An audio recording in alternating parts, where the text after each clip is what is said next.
Saludos, os doy la bienvenida a este vuestro canal. Hoy voy a hablar un poco de Prisciliano, este importante personaje de la historia de la cristiandad. Bueno, yo no soy ningún experto, ni mucho menos en sus enseñanzas. No he leído sus tratados, solamente algunos fragmentos. Y nos dice, por ejemplo, el diccionario enciclopédico de la editorial Ramón Sopena, de mediados del siglo pasado, sobre Prisciliano. Bueno, nos dice lo que ahora no se dice, ¿no? Una biografía que entonces parece ser que se consideraba acertada. Prisciliano, heresiarca español del siglo IV, nacido en Memphis, Egipto. Hoy en día nadie dice, nadie da por sentado esto, sino que suelen pensar que ha nacido en España, ¿no? Incluso en Galicia específicamente. Nació en Memphis, Egipto, murió en Trèveris, allí es donde fue ejecutado por el emperador usurpador, aunque usurpadores son todos en cierto sentido, como diría, ¿cómo se llama? Ayala, el pensador granadino, muerto en Trèveris en el año 385 por Máximo Clemente. Iniciado en las doctrinas de los gnósticos y de los maniqueos, da por sentado las acusaciones que se le hacen, ¿no? Verdaderamente él también señalaba y perseguía a presuntos maniqueos y también gnósticos, ¿no? En sus escritos después quizá podamos comprobarlo. Es decir, bebe de su propia medicina. Él es un hombre de poder.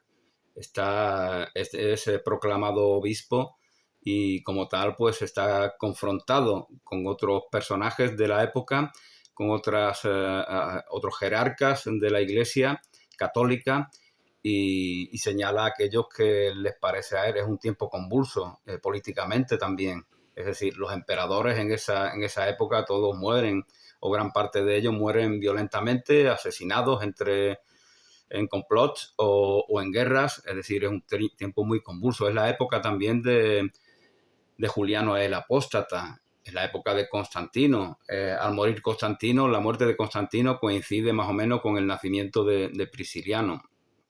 Y es curioso, ¿no?, que no se mencione a este personaje tan importante de la historia como es Juliano. También era un pensador, un filósofo muy significativo, independientemente de que desde la cristiandad pues no tenga buena reputación por el hecho de haber vuelto a prohibir la fe cristiana. Propagó en España sus ideas religiosas, estas presuntas ideas que él tenía de maniqueos y gnósticos.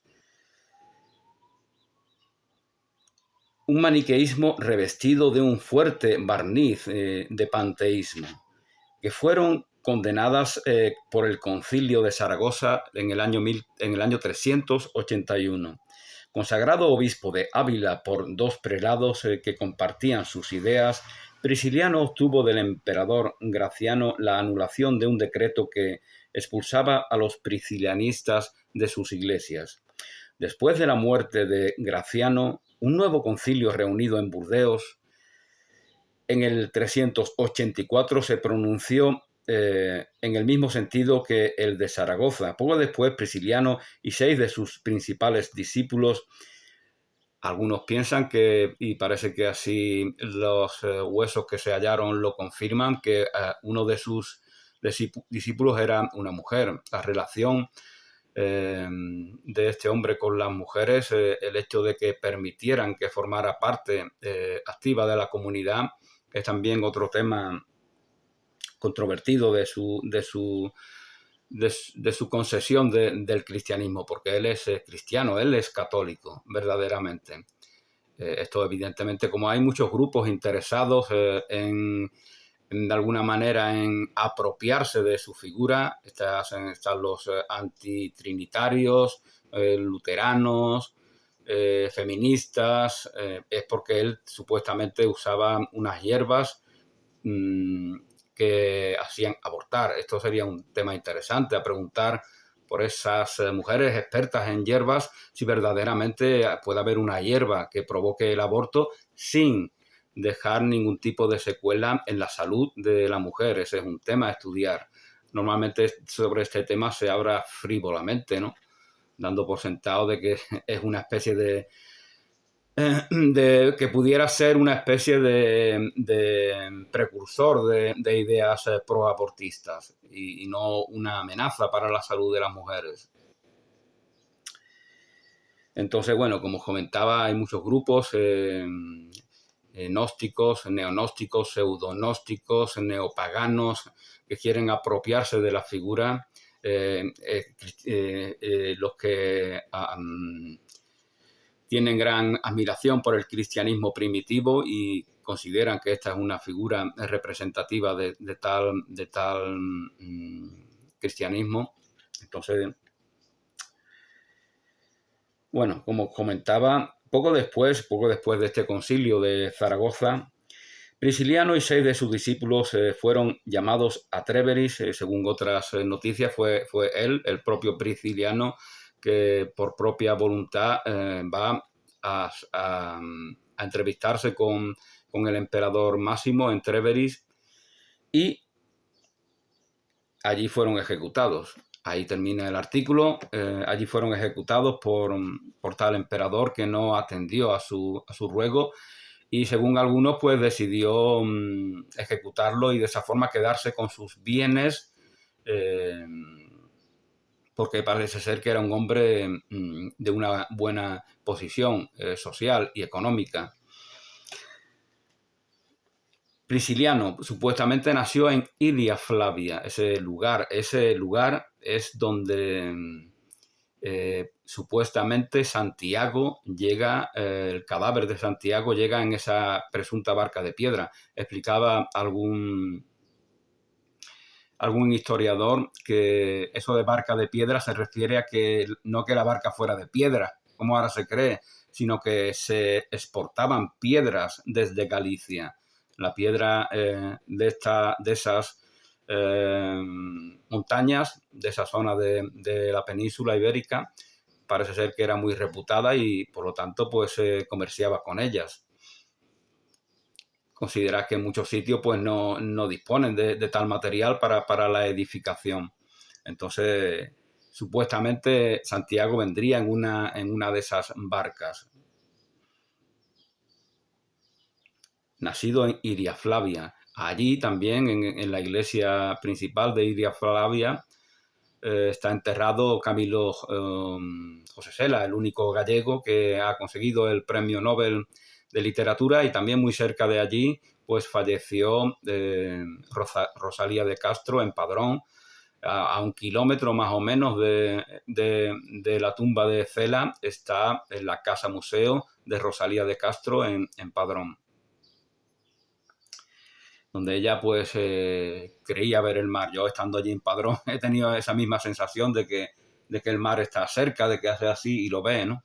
No sé por qué, porque efectivamente el mar, pues no, gracias a las rías que hay en Galicia, que hace que el mar se adentre muy dentro del territorio, pues se tiene siempre muy próximo a muchas zonas. Pero desde su casa, desde luego, no se ve el mar. Doctor, maestro y apóstol, que nadie se llame doctor sin tener ese título.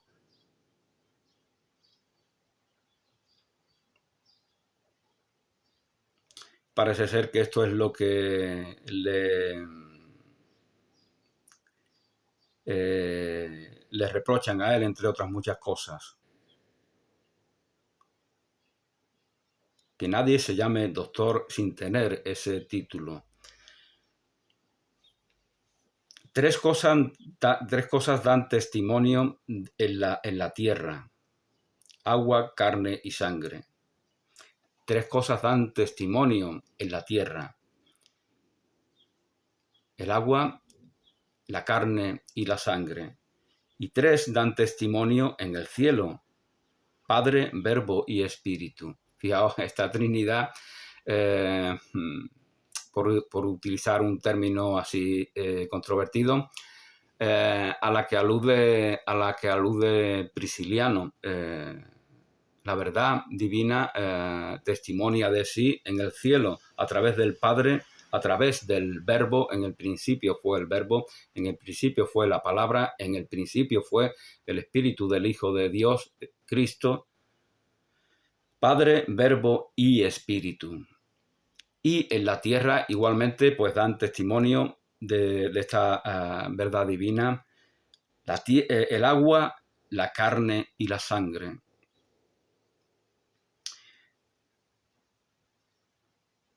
Critica también,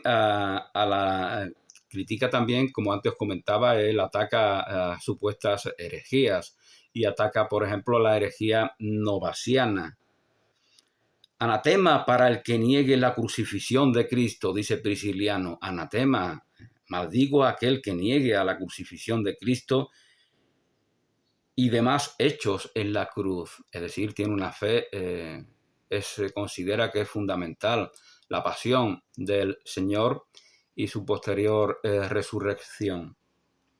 Cristo Jesús es Dios, dice Prisciliano. Solo creemos en un Dios, Cristo Dios. Llamamos a Jesucristo el Señor, efectivamente, de la misma manera que lo hacemos con el Creador. Cristo es todo y en todos. El matrimonio místico al que aspiran, y no sé si llega a consumar, San Juan de la Cruz, se supone que sí, porque para eso es santo. Es el matrimonio al que todo cristiano, toda alma cristiana debe aspirar, y la figura de Jesús es la representación de nuestro cónyuge, en el cual se da ese matrimonio espiritual, al cual se refiere también Teresa de Jesús en las moradas. En la morada interior, en la séptima morada, se consuma ese matrimonio. Entonces, como dice el mismo Fray Luis de León, entonces el hombre hace un Dios de sí. Fray Luis de León utiliza estos términos en su obra de los nombres de Cristo. La aspiración de todo cristiano es superar, trascender toda humanidad terrenal para convertirse en imagen de Dios, es decir, en un nuevo Dios. Fijaos esto como es precursor de determinada filosofía del propio Nietzsche, que expresa en algunos de sus libros, ¿no? Esa del superhombre que sustituye a Dios. Lo que pasa que en la teología de Fray Luis de León evidentemente no se trata de sustituir, sino que se trata a imagen y semejanza de Jesús, el Cristo, convertirse en expresión de la divinidad, trascendiendo todo tipo de límite humano. Cristo Jesús es Dios, solo creemos en un solo Dios, Cristo Dios. Cristo es todo y en todos. Cristo lo es todo. Fuera de Cristo nada hay, nada tiene valor, nada permanece. Cristo es todo y en todos, y lo es en todos. Cristo vivió como carne y resucitó como Dios. Esto es lo que antes os comentaba. Cuando Cristo resucita, todo está consumado. Ya se ha convertido en expresión de la divinidad. Y por eso es maestro de todos los que nos tenemos por cristianos.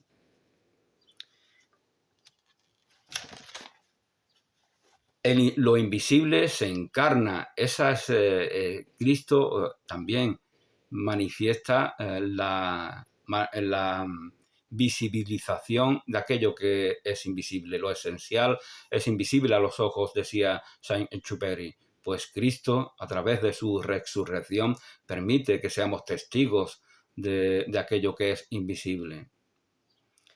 La naturaleza es hijo, el principio es padre. La naturaleza, dice Prisciliano, es hijo, el principio es padre. Fuera de Dios, nada. Como dice un curso de milagros, ¿no? Cómo empieza eso de nada real existe, nada irreal existe. Bueno, no me acuerdo cómo era.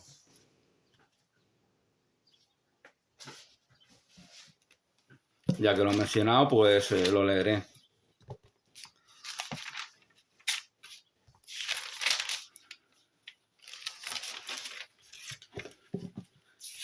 Esta obra canalizada por Helen Jackman.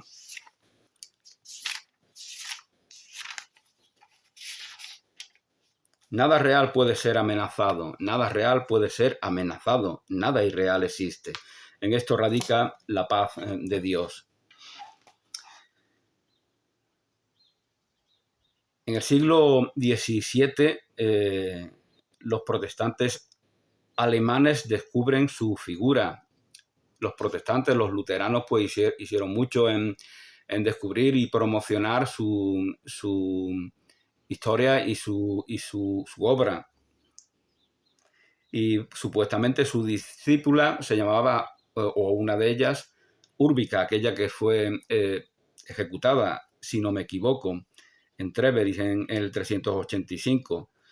También uno de sus supuestos maestros, y tal vez por eso se le consideraba nacido en Memphis, era Marcos de Memphis. Menéndez Pelayo fue uno de los primeros que se extendió sobre esta figura.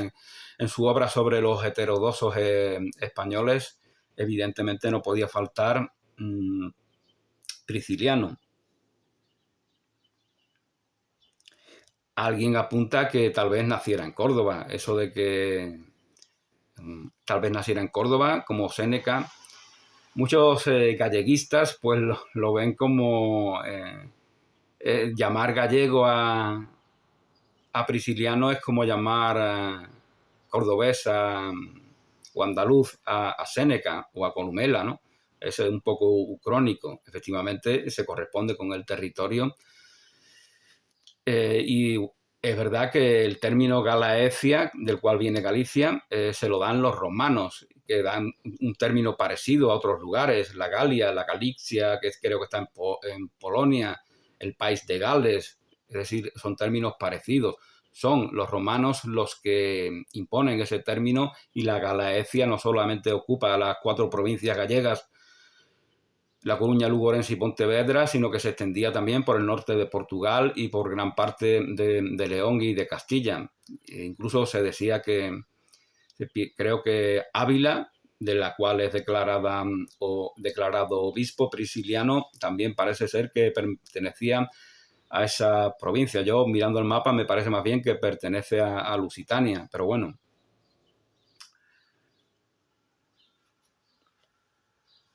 En la jerarquía de la Iglesia, Dios eligió en primer lugar a los apóstoles.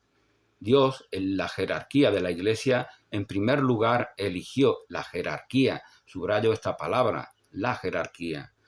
En la jerarquía de la Iglesia. Es decir, este hombre, Prisciliano, son palabras de suyas, tiene fe completa en esa jerarquía y por lo tanto no está confrontada a ella, se desprende de estas palabras. En la jerarquía de la Iglesia, Dios eligió en primer lugar a los apóstoles, en segundo a los profetas y en tercero a los maestros.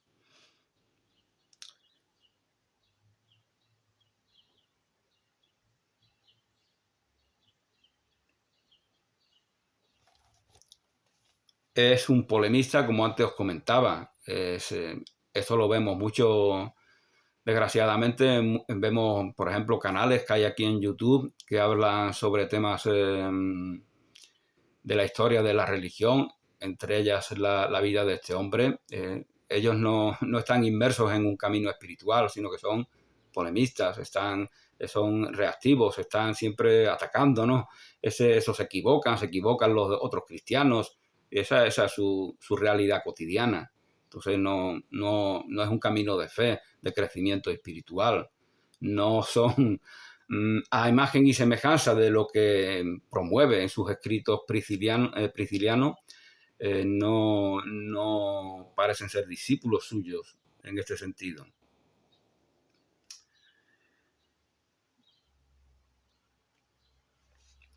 El propio nombre de palabra se refiere al mismo autor que es enviado. El propio nombre de palabra se refiere al mismo autor que es enviado, su imagen, su mensaje, su voluntad realizada.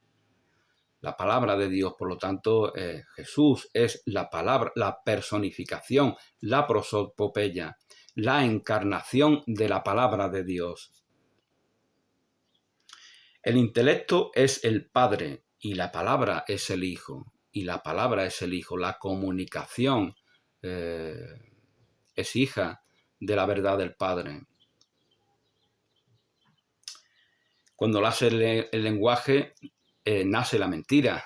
Eso, algo así decía Oswald Spengler, si no me falla la memoria. ¿Y por qué? ¿Por qué decía eso? Porque ya el lenguaje, la comunicación no está cumpliendo su función, sino que está adaptada a una mentalidad especulativa que se mueve bajo una premisa separatista. Entonces ya el lenguaje lo uso para mi codicia, para conseguir mi objetivo, para mi propio ombligo, en beneficio de mi propio ego. Entonces ya no cumple la función comunicativa de expresar la verdad del amor de la cual somos hijos. Y por eso con la palabra viene la mentira, pero verdaderamente la palabra, siendo lo que verdaderamente es, en el principio fue el verbo, siendo en su esencialmente verdadera en su concepción, es expresión de la armonía universal.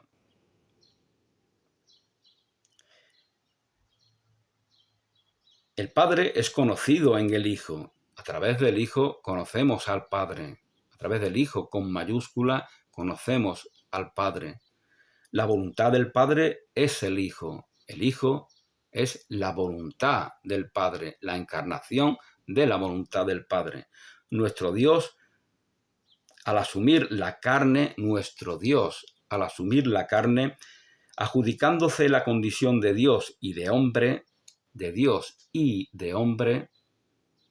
así logró que el invisible se pueda ver, como antes os comentaba. Así, al encarnarse en la figura de Jesús, consigue que lo invisible pueda manifestarse, sea perceptible, y que lo incomprensible pueda ser aprehendido, y que aquello que es incomprensible para las especulaciones de la razón humana, por ejemplo, pueda ser aprehendido. Todo el que ruega al Hijo no recibe al Padre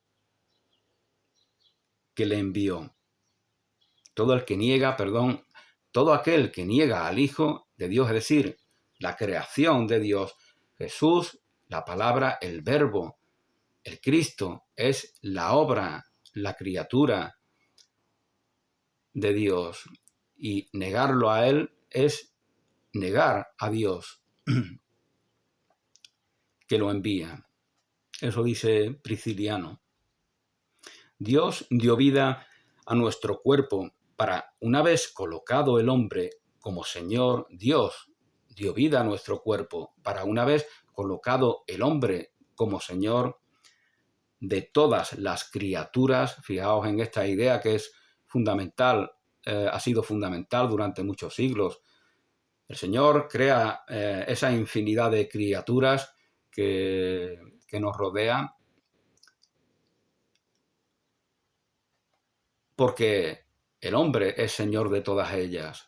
Es decir, el hombre encarna la autoridad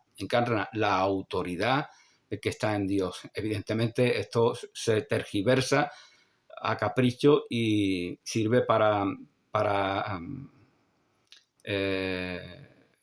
las ambiciones del César. para la codicia, para codicias mundanas. Entonces ya no está, ese hombre ya no está representando, manifestando en sí tal autoridad. Dios dio vida a nuestro cuerpo para, una vez colocado el hombre como Señor, una vez colocado, no es que lo estemos ahora, una vez colocado el hombre como Señor de todas las criaturas, llegue a ser templo del Señor, a fin de que una vez el mundo sea sábado, una vez el mundo sea sábado, una vez el mundo sea descanso en Dios. En Dios tengo mi único descanso. El descanso es sagrado, porque el descanso es la liberación de todas las vicisitudes mundanas, de todos los trabajos, que a veces es sinónimo de penalidades, incluso lo vemos en el diccionario, ¿no? De todos los trabajos, penalidades, vicisitudes, tribulaciones que padece el ser humano. Se libera cuando verdaderamente se convierte en Señor de todas las criaturas y en templo del Señor. Una vez que el mundo sea sábado, descanso en todas las cosas, y ofreciera el descanso que había prometido a sí mismo a Dios. Toda amistad del mundo es enemiga de Dios. Toda amistad del mundo es enemiga de Dios. Eso, las amistades mundanas, forma parte de aquello que pertenece al César.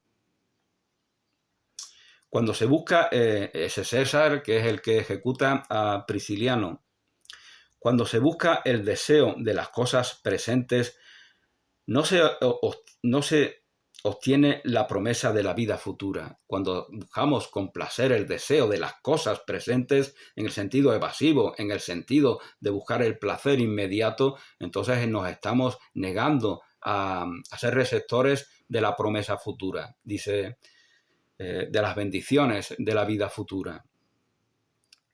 El enemigo introduce sus artimañas a través de estos deseos, de esta inercia evasiva que nos impele a buscar placeres inmediatos. A través de ellos, el enemigo, que evidentemente es Satanás, opera y cumple su intención de pervertir ese camino espiritual que nos va a permitir y convertirnos en templo de Dios. Y entonces no somos más que criaturas atadas a las bajas pasiones. El enemigo introduce sus artimañas a través de estos deseos, a través de la carne. Por lo tanto, es importante. Él predicaba el matrimonio casto. Es un tema curioso, ¿no? Por lo tanto, esto contrasta con las acusaciones que se le hacían de vida promiscua. Maldigo quien no condene las desvergüenzas de Manes. Curiosamente, esas son palabras textuales de Prisciliano. Por lo tanto, que se le declare maniqueo es una cosa que simplemente una excusa, como el que se le declare brujo o lo que fuera, hechicero, pagano, una excusa para acabar con su vida. Maniqueo, verdaderamente, ¿qué es maniqueo? No, habrá que estudiar qué dice esa religión de Maní para saber si se le distorsiona o no. Yo no la conozco en detalle. Entonces, pero maniqueo en el sentido de que se da esta palabra, la Iglesia Católica ha sido maniquea, esa idea de que los otros son los malos y los míos son los buenos y yo tengo derecho a acabar con ellos, a quemarlos en hoguera, a estrellar a aviones en sus torres gemelas, a bombardear sus pueblos y matar sus niños porque ellos son los malos. Esa idea maniquea, en el sentido más pobre de la palabra, ha estado presente en la Iglesia Católica y en infinidad de credos y en infinidad de de ideologías políticas. Entonces, bueno, para ellos el sol, para estos que siguen las palabras de Manes, el sol es un dios, pero escrito está que el sol se apagará, no es eterno. El sol se apagará, no es eterno. Por lo tanto, el sol no es un dios, es expresión de la belleza, del poder, de la voluntad, pero el sol se apagará, el cielo y la tierra pasarán, mi palabra no pasará, dice Jesús. Otros atribuyen al diablo la creación de sus cuerpos. Dicen que Dios no creó nada visible. Otros, es otra crítica que hace Prisciliano sobre aquellos que estigmatizan el cuerpo. Una cosa es determinar que la carne puede perjudicar a nuestra alma, el que nos apeguemos a ella. Y otra cosa es estigmatizar el cuerpo, que es lo que, según dice Prisciliano, hacen algunos de presuntos herejes, que atribuyen al diablo la creación de sus cuerpos y dicen que Dios no creó nada visible. Dios no creó nada visible. Y a partir de ahí pervierten esta otra afirmación que antes comentaba. Lo esencial es invisible a los ojos. No quiere decir que haya algo malo en lo que es visible a los ojos. Y ellos, por esa actitud maniquea, pues entienden que sí. Y entonces demonizan la carne, demonizan aquello que es perceptible por los sentidos. Con ello creen que los pecados, y curiosamente, ¿qué es lo que pasa? Con ello creen que los pecados, que lo que pecan con sus cuerpos, no están bajo el amparo del plan divino. Fijaos de la manera retorcida con la cual utilizan estas conclusiones. Como Dios no crea lo visible, pues lo que se hace en lo visible no perjudica al plan divino y por lo tanto puedo entregarme a todo tipo de placer mundano, puedo entregarme a las bajas pasiones que el Señor no se va a enfadar, ni se va a molestar, ni se va a enterar. Esto es lo que critica Prisciliano, esa degradación que a través de una distorsión de unas enseñanzas hacen determinadas sectas. Los que sacrifican, otra afirmación importante, aquellos que sacrifican animales, por ejemplo, lo hacen a los demonios, no a Dios. Se sacrifica a los demonios. Ya no hay sacrificio. El último sacrificio que nos libera, que nos redime de todos los sacrificios, es llevado a cabo por Jesús en la cruz. Tras ese sacrificio, la idea de sacrificio en el sentido de ejecutar animales en hogueras para entregárselas a los dioses o a Jehová, eso ya no... El destinatario real, piensa Prisciliano, es el demonio, son los demonios. No hay comunión entre Dios y los demonios. No hay comunión. Dios, en lo que verdaderamente no tiene contacto es con esos demonios que nos hacen caer en esas bajas pasiones, en esa lujuria, por ejemplo, a la cual caían estos sectarios que criticaba Prisciliano. Por lo tanto, la idolatría es producto de la caída del hombre. Por la gracia de Jesucristo, si existen ídolos que sustituyen a Dios, es por la caída del hombre, porque somos hijos del pecado y por lo tanto, mientras que el Cristo no nazca en nosotros y nos redima de manera efectiva de tal pecado, pues seguimos siendo hijos del pecado, aunque en la verdad somos hijos de Dios. La idolatría es producto de la caída del hombre. Por la gracia de Jesucristo nos libramos de las supersticiones de los ídolos.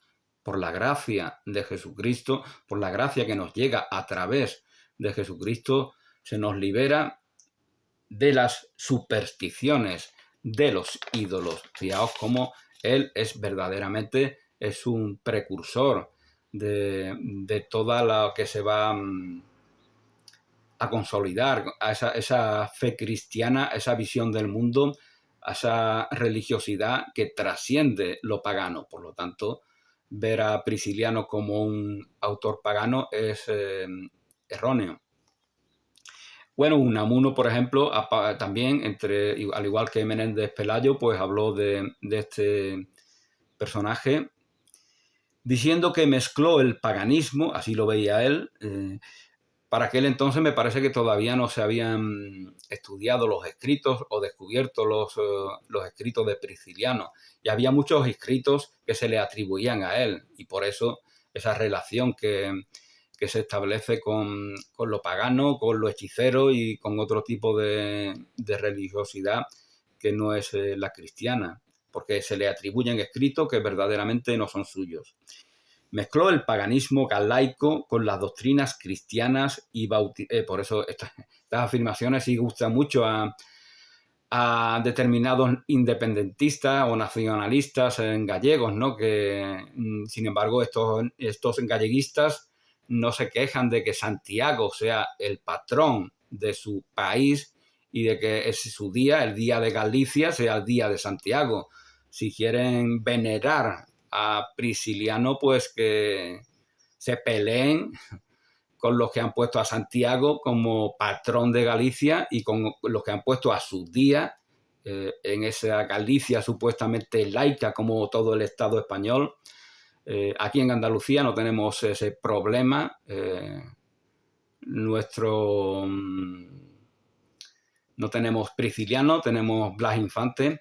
Y el día pues de Andalucía, sea cual sea, no es el día de ningún líder, que no es un día que tenga ningún tipo de connotación religiosa. Después los religiosos somos nosotros. Los que mezclan religión y política, después somos nosotros, ¿no? Cuando ellos vas al norte, vas a Cantabria y ves un pedazo de cruz en su bandera, vas a Asturias y hay otro pedazo de cruz. A mí no me molestan, simplemente lo informo de ello. Otro pedazo de cruz en su bandera y en Galicia, pues igual, ¿no? Muy religiosos, muy católicos, son muy católicos ahí en el norte.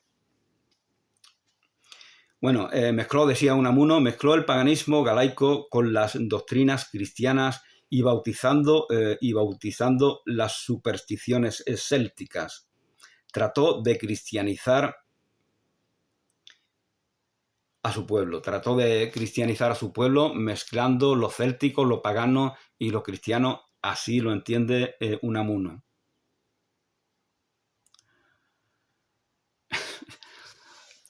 Prisciliano no es celta, los celtas pues ya han sido aniquilados de Galicia y los que están ahí son hispano-romanos. Galicia, Galaecia, nombre romano, no árabe como el de Andalucía, por ejemplo, nombres romanos como Tarragona, como Mérida. Los celtas, pues ya para su desgracia, pues fueron invadidos por los romanos y en gran medida pues desaparecerían de allí. Y es una ucronía, es como imaginarse a Séneca, yo qué sé, cantando flamenco en Roma, ¿no? Como es de Córdoba, pues es una ucronía que se normaliza para muchos presuntos historiadores que tienen un sesgo porque militan en determinadas convicciones políticas. Prisciliano clavó su manifiesto en defensa propia en las puertas de la Catedral de Mérida. Mérida, que estaba también en la provincia de Lusitania, cerca de la provincia bética, llamada así por el Betis, el río Betis, que actualmente es el Guadalquivir. Bueno, pues ahí en la Catedral de Mérida, una ciudad muy importante durante la época romana, clavó su manifiesto de defensa Prisciliano, y los luteranos evidentemente pues recuerdan esto porque lo comparan con la acusación que hizo Lutero de la Iglesia Católica, que también clavó un manifiesto en la puerta de algún templo católico.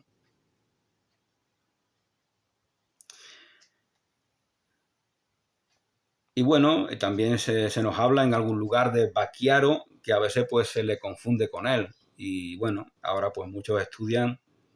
Y Bacchiaro, bueno, este sujeto pues dijo en algún momento que como soy gallego, dicen que soy priscilianista, pues con la muerte de Prisciliano pues luego comienza un movimiento interesante en territorio gallego, el priscilianismo, del cual no voy a hablar porque tampoco es que sepa mucho. Y bueno, pues con estas reflexiones personales de un profano en la vida y obra de Prisciliano, doy por término a este vídeo. Gracias y hasta una nueva oportunidad.